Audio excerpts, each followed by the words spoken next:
박근혜 정권의 몰락을 가져온 적폐보다 더 심각한 적폐라고 할 수 있는, 자칫하면은 문재인 정권을 몰락시킬 수도 있는 유재수 전 부산 경제부시장에 대한 감찰 중단과 울산시장 선거에 부정한 정치 공작 등이 사실로 드러나며 그 적폐 혐의 주범이 점점 윗선으로 향하고 있다.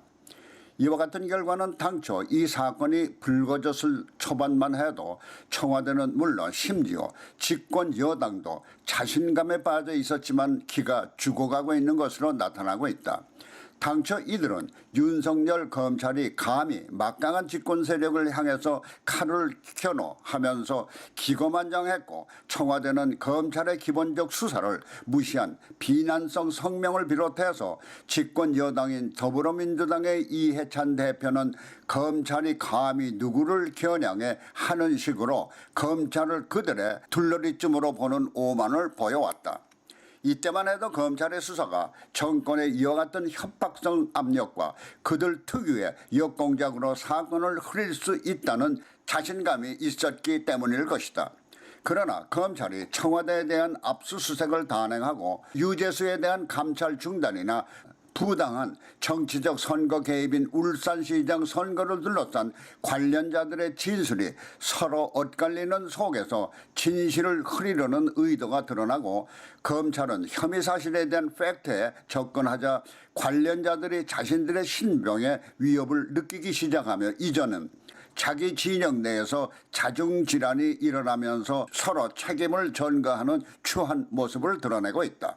당초 검찰이 청와대 압수수색을 단행했을 때 고현정 대변인은 김태우 같은 비리 관련자의 말 한마디로 청와대를 압수수색한다며 가짜뉴스 운운하면서 기고만장했던 태도가 수사의 방향이 사건의 핵심을 향하고 피할 수 없는 사실이 드러나기 시작하자 청와대는 물론 이해찬까지 꿀먹은 벙어리가 되고 있다.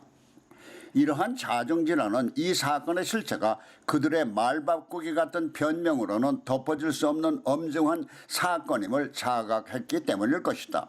그것은 자칫 그들의 세력이 박근혜 정권을 밀어내며 묵시적이라는 추상적 죄명만으로도 몇십 년의 실형을 선고받은 차제에 팩트가 분명한 사건이고 보면은 더 이상의 가혹한 신병의 위험이 따를 것이라는 두려움 때문임은 당연하다.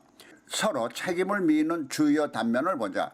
당초 이 적폐 사건의 중심에 있었던 것으로 알려진 백원우는 자신은 당시 조국 민정수석의 단순한 의견만 전달했다는 검찰 수사 증언을 통해서 책임을 조국에 떠넘기고 있다. 그러나 조국은 당시 백원우와 반부패 비서관인 박형철 그리고 자신을 포함한 세 사람이 3인 회의에서 유재수 전 부산 경제부시장의 감찰 중단 등을 결정했다는 것이다. 그런데 이른바 3인 회의의 한 사람인 박형철은 백원우에게 의견을 듣고 조국에 보고했다며 두 사람을 모두 끌어들이고 있다. 이와 같은 편끼리의 자중질환을 보면서 좌파들 대 개인의 안위를 위해서는 동지도 물 수 있다는 단면을 다시 한번 보는 것 같다.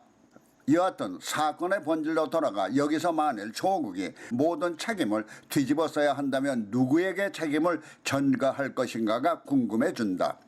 유재수나 울산시장 선거에 조국은 직접적인 이해관계가 없는 것으로 알려져 있다.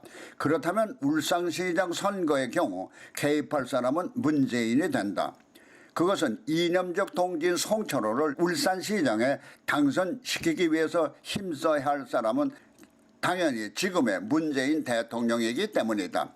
만일 검찰 수사의 정점이 지금의 문재인 대통령에까지 올라갈 때 과연 그는 누구에게 책임을 전가할 것인가가 궁금해진다. 그가 권력의 정상이기 때문에 책임을 전가할 사람은 아무도 없다. 혹시 조국이 부인인 정경심의 혐의를 몰랐다며 책임을 전가한 것처럼 김정숙 영부인에게 전가하면 몰라도 말이다.